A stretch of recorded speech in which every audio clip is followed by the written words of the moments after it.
విజయవాడ హైదరాబాద్ మధ్య రాకపోకలకి మరోసారి అంతరాయం ఏర్పడింది. నందిగామ మండలం ఐతవరం వద్ద హైవే పైకి వరద నీరు చేరింది. మున్నేరు వరద ఉధృతితో హైవే పైకి వరద నీరు చేరింది. దీంతో రాకపోకలను నిలిపివేశారు. నిన్న కూడా వరద నీరు కారణంగా హైవేపై వాహనాలను దారి మళ్లించారు. ఉదయం వరద తగ్గడంతో వాహనాలను తిరిగి వదిలారు. అంతలోనే మళ్లీ వరద నీరు చేరింది.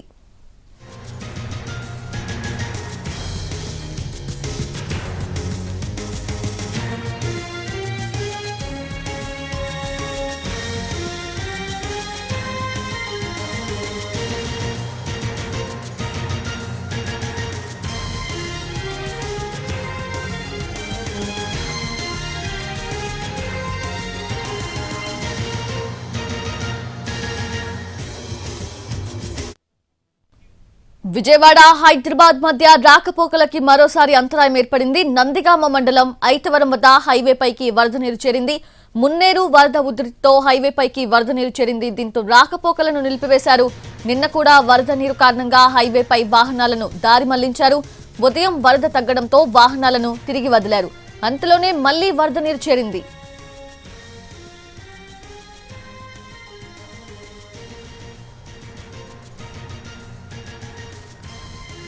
రైట్, అది వరద నీరు మళ్లీ చేరడంతో హైవేపై వాహనాలను దారి మళ్లిస్తూ ఉన్నారు. పూర్తి అప్డేట్స్ తెలుసుకుందాము. మా ప్రతినిధి శ్రీకాంత్ సిద్ధంగా ఉన్నారు. శ్రీకాంత్, ఏంటి హైవే పైకి వచ్చిన వరద నీటిని క్లియర్ చేసే పనులు ఎలా సాగుతున్నాయి? అలాగే ప్రయాణికులకు ఎటువంటి ఇబ్బందులు ఎదురవుతున్నాయి? విజయవాడ హైదరాబాద్ ప్రధాన రహదారిగా ఉన్నటువంటి జాతీయ రహదారి మీద ప్రస్తుతం రాకపోకలు నందిగామ దగ్గర అయితే పోలీసులు తాత్కాలికంగా నిలిపివేయడం జరిగింది. ఎందుకంటే అక్కడ ఉన్నటువంటి వాగుకు సంబంధించిన నీరు హైవే మీద కూడా వచ్చి చేరడంతో ఐదువరం గ్రామం దగ్గర మొత్తం ఆ హైవే మీద కూడా వరద నీరు కూడా పారుతున్న పరిస్థితి కూడా ఉంది. ఈ నేపథ్యంలో హైదరాబాద్ నుండి విజయవాడ వచ్చే వాహనాలతో పాటు విజయవాడ నుంచి హైదరాబాద్ వెళ్లే వాహనాలు రెండు వైపులా కూడా నిలిపివేశారు.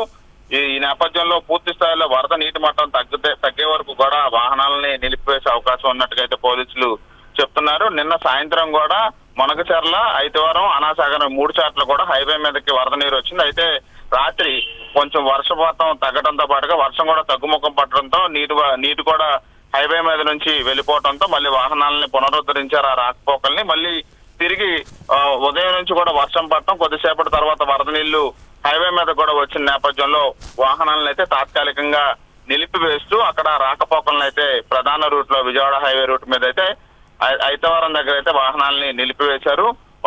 వర్షం తగ్గుముఖం పడుతున్న నేపథ్యంలో కొంత సమయం వేచి చూసి వర్షం నీరు హైవే మీద నుంచి పక్కకు వెళ్లిన తర్వాత మాత్రమే వాహనాలని అక్కడ నుంచి అనుమతిస్తాం ఆ రూట్ లో అని చెప్పి అయితే పోలీసులు చెప్తున్నారు. చౌజన్య, మరంటే శ్రీకాంత్, ఇంకా వర్షాలు పడే అవకాశం ఉంది కదా, భారీ వర్షాలు, అతి భారీ వర్షాలు. సో తీరం దాటే ఆ టైంలో కూడా విపరీతమైన ప్రభావం ఉండే అవకాశం ఉంది. మరి ఈ నేపథ్యంలో ఎటువంటి ముందస్తు చర్యలు తీసుకోబోతున్నారు అధికారులు? అంటే ఇప్పటికే మొత్తం వాగులు గాని అదే విధంగా కాలువలు గాని పొంగి పొర్లుతున్న నేపథ్యంలో ఎగువ నుంచి కూడా పెద్ద ఎత్తున వరద నీరు కూడా ఏపీలోకి వస్తున్న నేపథ్యంలో అత్యవసరం ఉంటే తప్ప బయటికి రావద్దని ఇప్పటికే జిల్లా కలెక్టర్ కూడా ఆదేశాలు కూడా ఇచ్చారు. దీంతో పాటు రెవెన్యూ సిబ్బందిని కూడా లోతట్టు ప్రాంతాలు, కొండ ప్రాంతాలు, ఏదైతే వరద ప్రభావిత ప్రాంతాల్లో ఉన్న వాళ్ళని పునరావాస కేంద్రాలకి తరలిస్తున్నారు. అదే విధంగా విజయవాడ చింగనగర్ ప్రాంతంలో బుడమేరుకి అక్కడ గండిపట్టం గానీ అక్కడ వరద నీరు కూడా ప్రధానంగా అనేక ఇళ్లలో కూడా వెళ్లిన నేపథ్యంలో అక్కడ చిక్కుకున్న వాళ్ళని రెస్క్యూ టీములు కూడా బయటకు తీసుకురావడానికి కూడా చర్యలు చేపట్టాయి. కొద్దిసేపట్లో సీఎం చంద్రబాబు కూడా సింగనగర్ ప్రాంతంలో పర్యటిస్తారు. ఆ వరదకు సంబంధించిన అందుతున్న సహాయక చర్యల మీద ఇప్పటికే మంత్రి నారాయణతో ఆ క్షేత్రస్థాయిలో ఆయన పంపించారు. అక్కడ అందించాల్సిన సహాయక చర్యలతో పాటు ముఖ్యమంత్రి కూడా క్షేత్రస్థాయిలో పరిశీలించి అక్కడ ఎవరైతే ఇబ్బందులు పడుతున్నారో వాళ్ళకి అందించాల్సిన చర్యలు వేగవంతంగా చేపట్టడానికి ఇప్పటికే కంట్రోల్ రూమ్లను కూడా ఏర్పాటు చేశారు. కాబట్టి ఎప్పటికప్పుడు శాఖల మధ్య, అధికారుల మధ్య సమన్వయం కోల్పోకుండా వెంటనే అక్కడ ఉన్న వరద పరిస్థితిని అంచనా వేయడానికి డ్రోన్స్ తో కూడా విజువల్స్ కూడా తీపిచ్చి వెంటనే సహాయక చర్యలు చేపట్టాలని ఆదేశాలు అయితే ఇవ్వడం జరిగింది. సౌజన్య, శ్రీకాంత్, సింగినగర్, బుడమేరు పలు ప్రాంతాల్లో వరద నీరు ఇళ్లలోకి చేరింది కాబట్టి కనీసం వాళ్ళు వండుకునే సిచ్యువేషన్ కూడా లేదు. సో ఇలాంటి వాళ్ళకి ఏమైనా ఫుడ్ సరఫరా చేస్తున్నారా అధికారులు? ఏమైనా స్థానికంగా ఉన్నటువంటి ఎమ్మెల్యేలతో పాటుగా ప్రభుత్వం తరపు నుంచి కూడా ఎవరైతే ఇళ్లలో చిక్కుకున్నారో వాళ్ళకి ఆ భోజన సదుపాయం కల్పించేందుకైతే ఏర్పాట్లు కూడా జరుగుతున్నాయి. అయితే కొన్ని చోట్ల ఇళ్లలోకి వరద నీరు గ్రౌండ్ ఫ్లోర్ తో పాటు పైకి వెళ్ళటానికి కూడా అవకాశం లేకుండా ఇళ్లలో ఉన్న వాళ్ళందరూ కూడా బయటికి వెళ్ళటం, అదే విధంగా ఇళ్ల దగ్గరకు కూడా వెళ్ళలేని పరిస్థితులు. ఎందుకంటే కనెక్టివిటీ కూడా వాహనాలు వెళ్తే అవి కూడా మొరాయించి అవి కూడా మరమ్మతుకు గురై నిలిచిపోతున్న పరిస్థితులు అయితే నగరంలోని అటు సింగనగర్ కానీ ఇటు భారతీ నగర్ కానీ అదే విధంగా ఏపీఐసి కాలనీ వీటన్నిటి పరిధిలో కబేలా సెంటర్ లో కూడా ఇదే విధమైన పరిస్థితులు కూడా ఉన్నాయి. ఈ నేపథ్యంలో కొంతవరకు సహాయక చర్యలు అందించడానికి కూడా కనెక్టివిటీ అనేది కట్ అవడం కూడా కొంత ఇబ్బందికరంగా మారిన నేపథ్యంలో ఎస్డీఆర్ఎఫ్ ఎన్డీఆర్ఎఫ్ బృందాలతో బోట్లను కూడా ప్రస్తుతం అందుబాటులోకి తీసుకొచ్చే ప్రయత్నాలు కూడా చేస్తున్నారు. వాళ్ళకి భోజనాన్ని అందించడానికి ప్రయత్నాలు చేస్తున్నా కూడా కొన్ని ప్రాంతాల్లో కూడా ప్రభుత్వం నుంచి అందించే సాయం కూడా అందటం లేదని అయితే కొంత నగరవాసులు కూడా తమ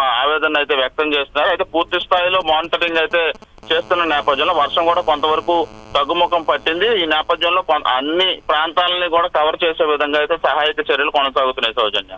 Srikanth, thanks for the updates. Right, అది మా ప్రతినిధి శ్రీకాంత్ చెప్తున్నట్లుగా అన్ని సహాయక చర్యలు అయితే కొనసాగుతూ ఉన్నాయి. టోల్ ఫ్రీ నెంబర్ కూడా ఇప్పటికే అనౌన్స్ చేయడం జరిగింది. సో ఎక్కడ ఎటువంటి ఇబ్బంది ఉన్నా సరే అక్కడ ఉన్న స్థానికులు, ప్రజలు ఆ ఇబ్బందుల్ని ఆ టోల్ ఫ్రీ నెంబర్ కి కాల్ చేసి చెప్తే కనుక వెంటనే ఇమ్మీడియట్ గా హెల్ప్ చేయడానికి అక్కడ ఎన్డీఆర్ఎఫ్ ఎస్డీఆర్ఎఫ్ సిబ్బంది కూడా అవైలబుల్ ఉంటున్నారు. కాబట్టి వాళ్ళు కూడా వెంటనే వచ్చి సహాయం చేస్తూ ఉన్నట్లుగా చెప్తూ ఉన్నారు. అయితే కొంతమందికి నీరు లోపల నిలిచిపోయి బయటకి రాలేని సిచ్యువేషన్ లో జలమయం అయిపోయిన ప్రాంతాల్లో అయితే నీటిని మళ్లించే ప్రయత్నాలు అయితే ముమ్మరంగా చేస్తూ ఉన్నారు అధికారులు.